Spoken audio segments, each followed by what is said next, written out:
Alors, tu bosses, tu déclares tout, nickel, tu payes tes cotisations tous les mois, et là, tu reçois un courrier, cotisation foncière des entreprises, 727 euros.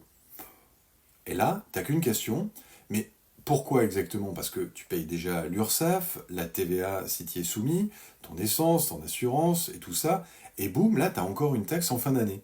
La CFE, elle est censée participer aux charges de ta commune. En clair, tu finances la mairie, même si t'as jamais mis un pied dedans.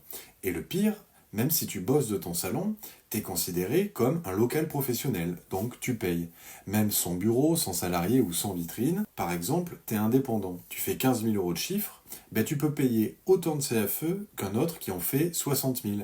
Parce que ça ne dépend pas que de ce que tu gagnes, ça dépend de la valeur locative de l'endroit où tu bosses. Et dès que tu as dépassé 5 000 euros de chiffre, t'es dedans, c'est automatique. Alors oui, il y en a beaucoup qui râlent, et franchement c'est normal, parce que cette taxe, elle est censée aider les communes. Mais elle tape surtout sur ceux qui galèrent déjà, les petits. Pendant que certaines grosses boîtes, elles font danser les chiffres et elles passent à travers. Mais bon, on va pas refaire le système, alors autant le comprendre et l'anticiper.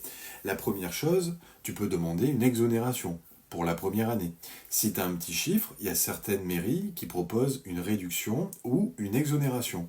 La deuxième chose, arrête de subir. Provisionne-la, tu mets 60 euros de côté chaque mois, et en décembre, bah, t'as pas la claque. Nous, c'est Manon et Luc, le bureau organisé, et notre job, c'est de te faire comprendre les chiffres comme personne te les explique, et de transformer ta micro en vraie activité rentable. Alors si cette vidéo t'a parlé, je t'invite à la liker, à l'enregistrer et à la partager surtout, parce que c'est comme ça qu'on diffuse la clarté. Je te dis à demain pour une nouvelle vidéo.